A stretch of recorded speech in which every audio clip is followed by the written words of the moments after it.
네, 보수의 시각으로 현안을 들여다보는 보수의 품격 시간입니다. 자, 오늘 이재호 국민의힘 상임고문 그리고 진행을 돕기 위해서 헬마우스 임경빈 작가 나와 계십니다. 어서 오세요. 안녕하세요. 어서 오세요. 자, 본격적으로 저 오시면 물어보려고 그랬던 게 이번 주에 화제인데 예.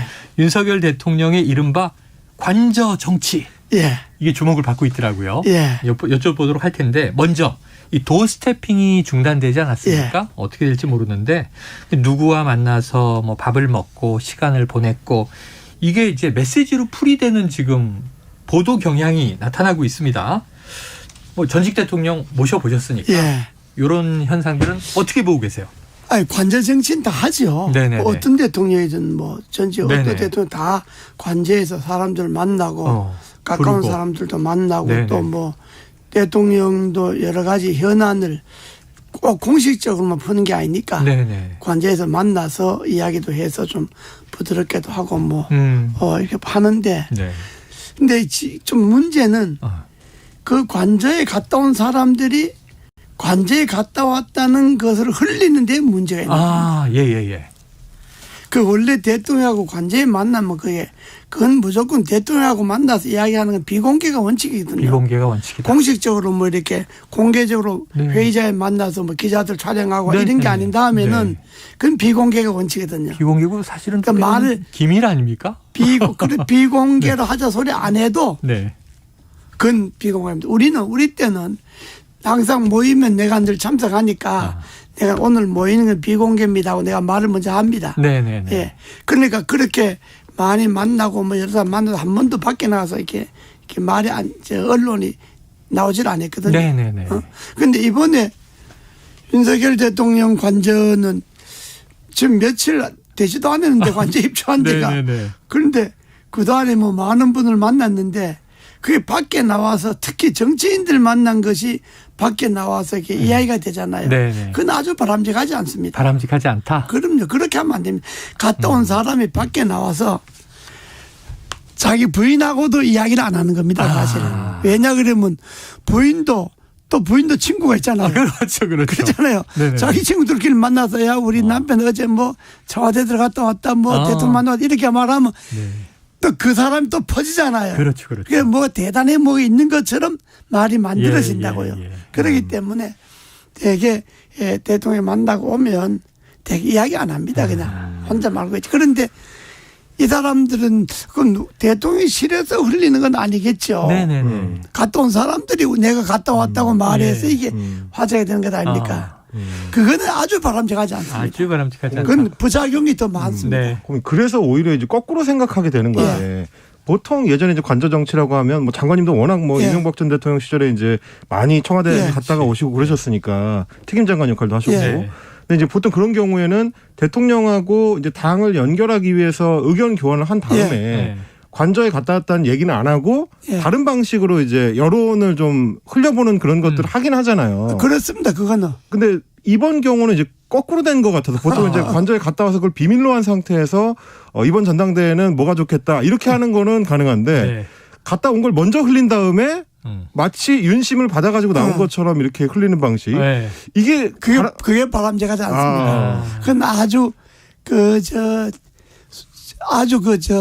정치 수로 말하면 아주 하수입니다. 하수다. 그렇게 안 합니다. 그리고 이게 좀 잘못 와전되면 윤심이 아닌데 윤심을 업은 것처럼 하면 그런 것도 되고 호가 호의가 되잖아요. 또 그런 것도 되고 관저에 초대를 안 받은 사람들은 야 뭐 너끼리 다 해먹냐 이런 반감이 그러네요. 딱 생기는 거죠. 예. 관저 한번 못 가보면 주주가 아닌 것 같아요. 예. 뭐 관저도 한번 못 가, 관저 초대도 못 받은 사람이 뭐 네가 국회의원이냐 이렇게 또 야지를 또 하기 때문에 농담이라도 그렇습니다. 그렇기 때문에 또 대통령실도 아주 조심해야 됩니다. 네. 그리고 반드시 비서실장이나 누가 오늘 모인 건 비공개를 합시다 이렇게 이야기를 해야 되는데 그 이야기 안 해도 정치인이라면 상식이죠. 거기를 상식이다. 예. 자, 고모님 저 관저 하나 만들어서 저희 좀 불러주세요. 네, 밥 한번 먹고 싶네요. 네. 자, 이 대통령의 모든 행보에는 예. 이 메시지가 담겨 있기 때문에 그렇습니다. 지금 하신 말씀이 맞는 건데 협치 의미를 담은 뭐 야당 지도부 등이 관저 첫 손님이 될 것이다. 그럼 또 메시지가 달라졌을 텐데 그렇죠. 지금 여당 지도부 또는 당권 주자, 최측근 장관 또는 뭐 심지어 윤핵관 부부 뭐 이렇게 초대가 되고 있어요. 그럼 이 관저 정치 지금까지 보시기에 득입니까 실입니까? 별로 덕을 못 봤을 거예요. 아, 왜냐 그러면 이제 청와대에서 용산으로 옮겼지 않습니까? 네. 그러게 이제 저 개인이 사저에서 이제 관저로 이사를 했지 않습니까? 네네. 그럼 되게 집들이도 하고 막 가까운 사람 예, 예. 합니다. 그런데 대통령이 메시지를 담아서 관저에 초대를 하려면 제일 먼저 야당을 불러야죠. 야당하고 한 번도 안 만났지 않습니까? 네네네. 우리가 수차 만나라 그래도 네. 안 만났으니까 아주 좋지 않습니까 기회가. 네. 지금도 얼마나 복잡합니까? 여야 관계가 복잡하고 그렇죠. 정국이. 그런데 이 더구나 또 정기국회가 열려 있고 정기국회 해결할 일도 많고 딱 여당의 지도부나 아니면 국회의장단을 부르거나 네네. 좀 정기국회 협조 좀 해주십시오. 예.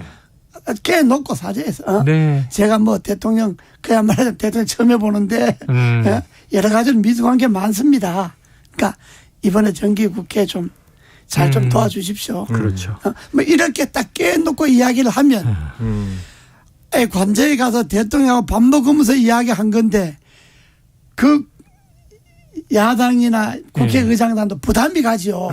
그렇죠. 사람이란 게 그렇습니다. 아무리 뭐 공적으로 한다 하더라도 깨놓고 딱 넥타이 풀고 앉아갖고 좀 도와주십시오 하고 손잡고 뭐 이렇게 하는데 그게 뭐 크게 법에 어긋나거나 절대로 해서 안 될 일 같으면 못하지 그거야.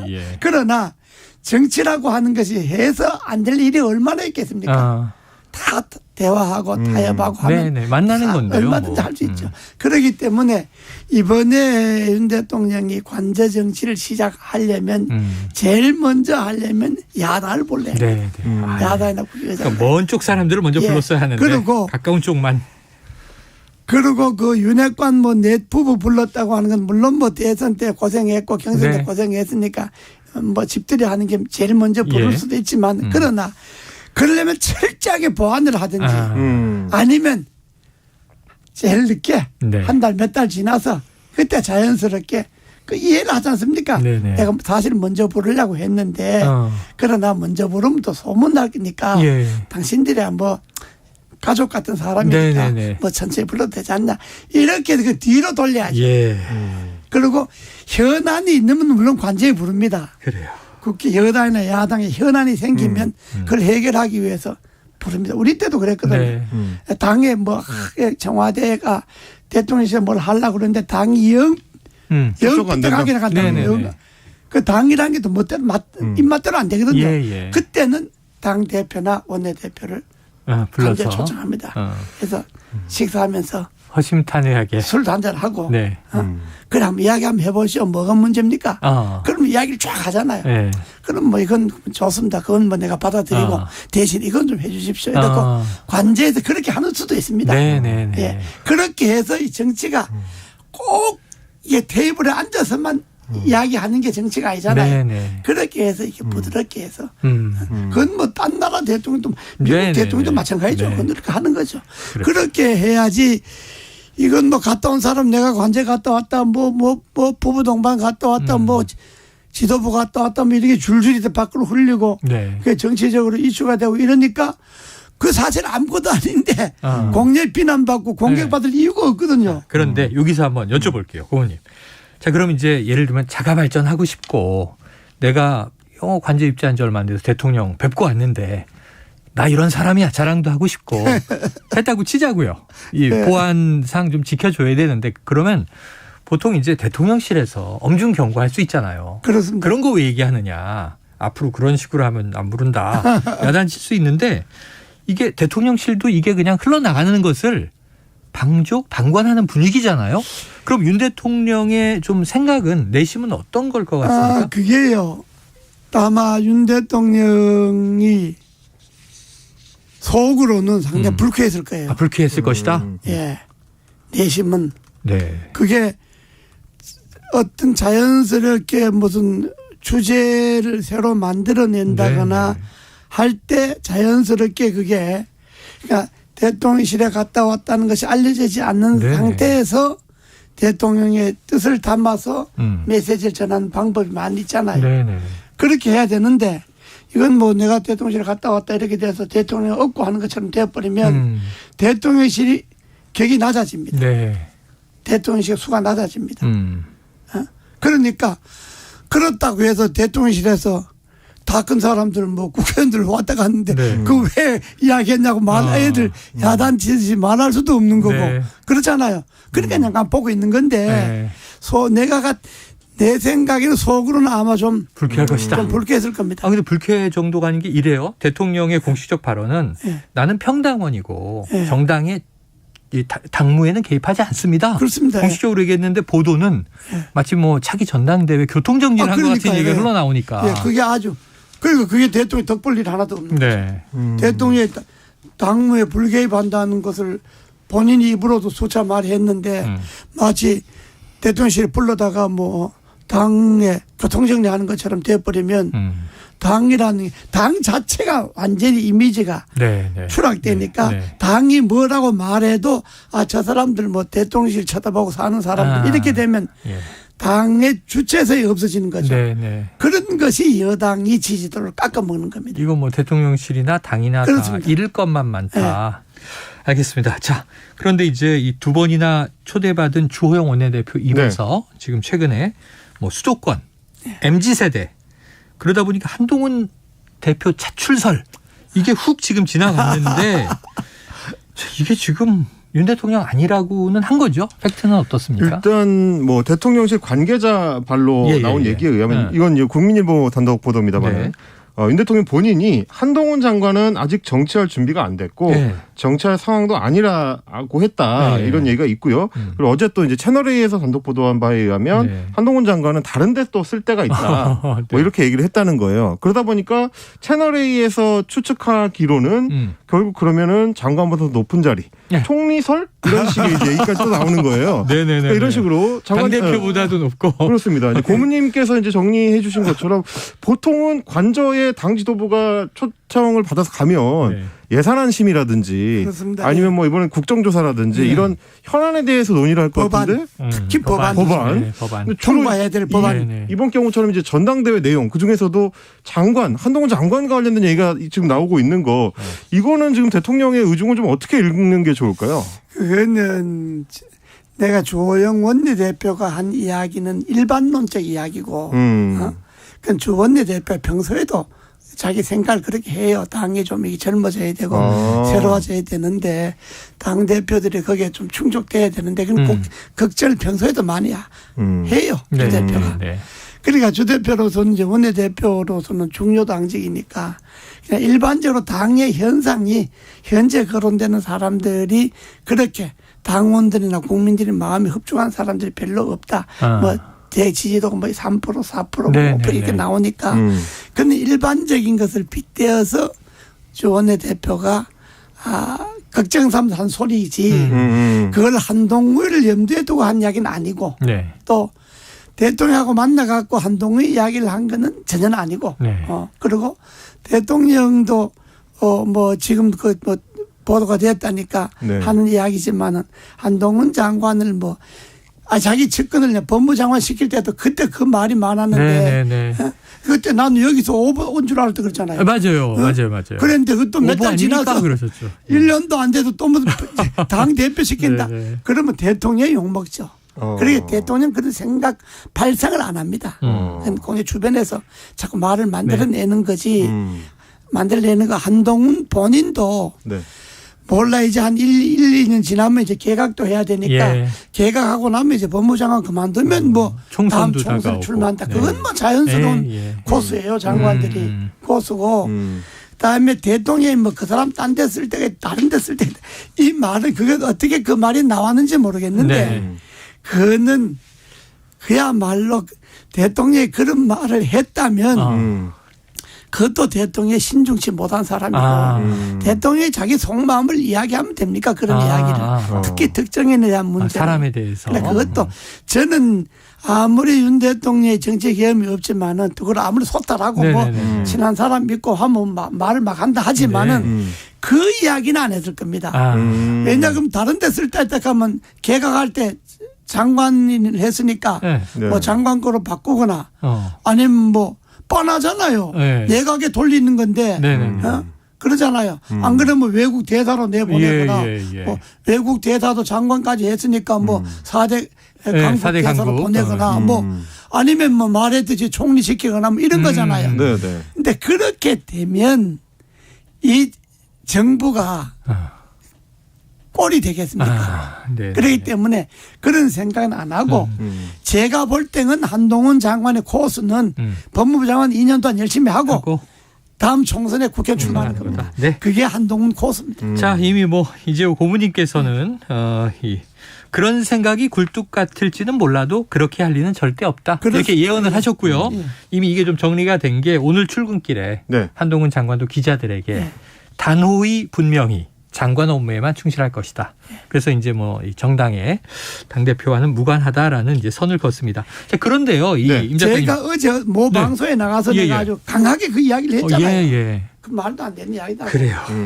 자, 그런데 한동훈 장관이 차기 지도자 적합도 조사 이 여론조사에는 더불어민주당 이재명 대표에 이어서 지금 2위를 차지했습니다. 어떻게 된 겁니까? 오늘 나온 뉴시스의 여론조사인데요. 이제 국민리서치그룹과 에이스리서치에 의뢰해서 지난 4일부터 6일까지 성인 1,030명을 대상으로 실시한 여론조사의 결과 이재명 민주당 대표가 37.3%로 1위를 차지했고요. 그리고 한동훈 법무부 장관이 18.6%로 2위를 차지했습니다. 그다음이 유승민 전 의원인데 8.0%니까 차이가 좀 많이 납니다. 그리고 뭐 특히 국민의힘 지지층을 대상으로 한 조사에서는 한동훈 장관이 40.2% 거의 과반에 육박하는 압도적인 1위를 했고요. 오세훈 서울시장이 그 다음 16.1% 이렇게 나오는 걸로 봐서는 아마 당 내에서 앞으로도 한동훈 장관의 또 존재감, 뭐 필요성에 대한 얘기들은 좀 계속 나올 수밖에 없지 않을까 이렇게 좀 생각이 됩니다. 그건 그럴 겁니다. 나는 그거는 그렇게 나오리라고 보는데 지금 이제 일반 여론조사를 하면 당원들이나 뭐 국민들의 여론조사를 하면 지금 그 거론되는 여당의 지도자 사이라고 하는 거는 좀 다 식상했잖아요. 하도 뭐 몇 번씩 출마하고 뭐 떨어지고 뭐 그냥 아무리 좋은 말 하고 거룩한 말 한다 하더라도 국민들이 듣기에는 저 사람들 좀 식상했다 이런 건데 또 말도 맨날 정치적인 용어만 쓰고 정치적 투쟁만 하잖아요. 그런데 한동훈 장관은 뭐 또박또박 아주 따박따박 말도 그냥 찰지게 하고 그 여당장들도 꼼짝 못하게 하고 그러니까 보수층에서 볼 때는 저런 사람이 지금 필요하다 이거지. 지금 야당을 몰아붙이고 야당에게 이기려면 저렇게 팩트를 갖고 따박따박 이야기하고 성질 안 내고 이야기하고 정치적 용어 안 쓰고 이런 사람이 필요하지요. 그러니까 그렇게 볼 때는 한동훈의 지지도가 올라갈 수가 있죠. 그러니까 그거는 여론조사인 거고 실제 정치는 그렇다고 해서 당시 지지도 높은 애가 지금 당대표라 그건 안 되는 거고. 그러니까 그거는 이제 내가 아까 이야기했듯이 국회의원도 하고 뭐 이제 절차를 밟아야 되는데 그거는 현재 여당이나 현 정권에 대한 어떤 국민들의 바람이 바로 한동훈 같이 이렇게 하면 좋겠다 이거죠. 그걸로 봐야지. 그걸 갖고 뭐 지도자 뭐 여론 적합도 이게 보는 건 좀 빠르지. 자, 저는 직을 걸겠습니다. 고모님은 뭘 거시겠습니까? 뭐 이런 발언. 그러니까 그런 게 아주 그냥 딱 사이다 발언이잖아요. 그 얼마나 시원합니까? 여당 지지층 입장에서. 여당 지지층 입장에서는 야당 지지층 입장에서는 저 싸가지 없고 버릇없고 저게 뭐 저런 아주 형편 공격적이다 뭐 이렇게 보이는 아주 싸가지 없는 사람이다. 버릇없는 사람이다. 정치는 무슨 뭐 버릇없는 사람이다. 이렇게. 검사가 범인 잡듯 하냐. 이렇게 야권에서는 보지만은 여권에서 보수층에서 볼 때 이때까지 그런 건 못 봤거든요. 그러니까 얼마나 그거 신선합니까? 근데 사실 딱 그 대목인데요, 장관님. 뭐 물론 제가 말씀드린 이 여론조사는 중앙선거 여론조사 심의위원 홈페이지를 참조하시면 되는데 참고하시면 되고요. 비호감도도 또 상대적으로 좀 높게 나옵니다. 한동훈 장관 같은 경우는 지지층 내에서는 상당히 지지가 압도적인데 중도층 같은 경우도 좀 전에 그 여론조사에서는 무당층에서 이재명 대표가 27.7% 지지를 받는 데 비해서 한동훈 장관이 10.5%라서 무당층에서는 3배가 차이가 나는 거고요. 이게 상당히 좀 격차가 있고 실제로 중도층이 좀 많이 있다고 표현이 되는 서울 수도권에서도 한동훈 장관의 지지세는 이제 다른 뭐 영남 지역에 비해서는 좀 한참 낮게 나오거든요. 네. 그런 어떤 공격적인 태도가 비호감도를 높이는데 좀 일조하는 건 아니겠습니까? 예, 맞습니다. 그러니까 그 말 시원하게 잘한다 해서 그 호감을 갖는 건 아니고 우리가 윤석열 대통령이나 이재명 대표가 대선 때 비호감도 훨씬 높았잖아요. 네. 그렇죠. 네. 그래도 대통령 됐잖아요. 지지도 그러니까 지지도 하고 지지를 한다 하는 것하고 그 사람이 호감이냐 비호감이냐 할 때는 아마 지지하는 사람도 호감이냐 비호감이냐 할 때 비호감이 더 나올 겁니다. 그렇기 때문에 그거하고는 연관될 수가 없어요. 자, 그런데 이제 이런 고민이 돼요. 뭐냐면 윤석열 대통령 입장에서는 이제 집권하고 6개월 지나는 상황이에요. 1년도 한참 가야 되고 이제 7개월 차인데 지금 벌써 차기 저 대권 주자 선호도 조사하면서 지금 정권 2인자가 한동훈 장관이다. 이렇게 되면 사실 1인자 입장에서는 지금 더 뜨면 어떻게 하지? 지금 지지율이 높은 편이 아니잖아요. 윤 대통령이. 예. 윤 대통령의 좀 기분, 내심은 어떨 것 같으세요? 한동훈 장관이나 딴 사람들이 네. 여권의 자기 지도자를 꿈꾸는 사람들이 지지도가 대통령 지지도보다 높아지면 네네네. 이제 이게 좀 이제 문제가 생기는데 예. 대통령으로서는 기분 좋을 일은 없죠.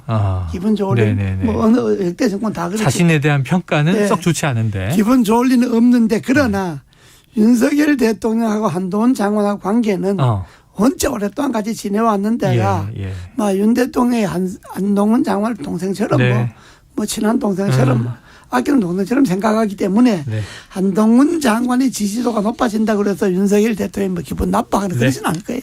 자, 알겠습니다. 자, 한동훈 장관 이른바 청담동 술자리 의혹 관련해서 민사소송, 형사소송 동시에 제기를 했습니다. 민사는 김의겸 의원, 더 탐사 관계자, 일반인인 제보자 이렇게 합쳐서 10억 원 규모의 손배소를 제기했고요.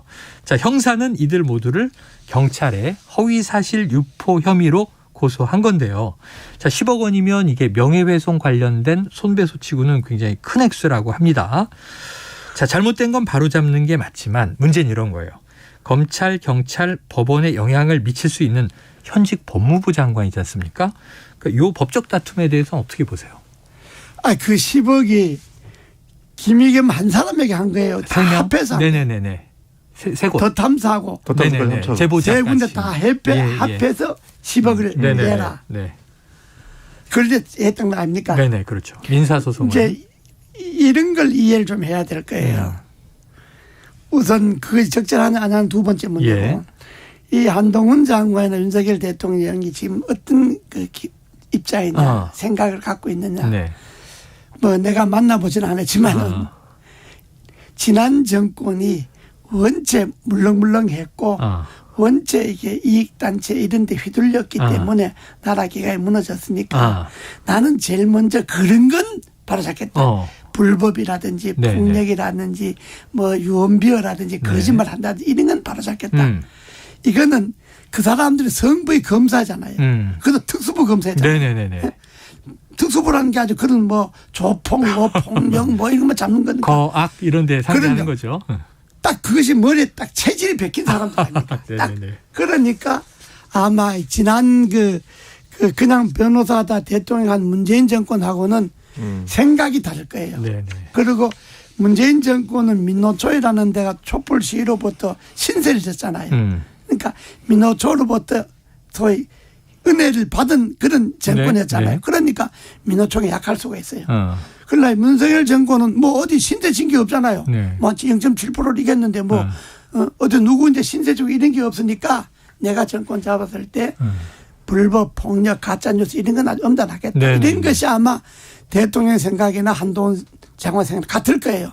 그러니까 이번에 대통령도 화물연대 대처하는 그 방법이라든지 한동훈 장관이 김의겸하고 가짜 뉴스라고 고발하는 방법이라든지 이런 것이 같은 맥락으로 봐야 될 거예요. 연장선상에 있다. 연장선을 봐야 됐기 때문에 그렇게 이번에 한번 해보자 이런 건데 그러나 한편으로는 네. 법무부 장관이 네.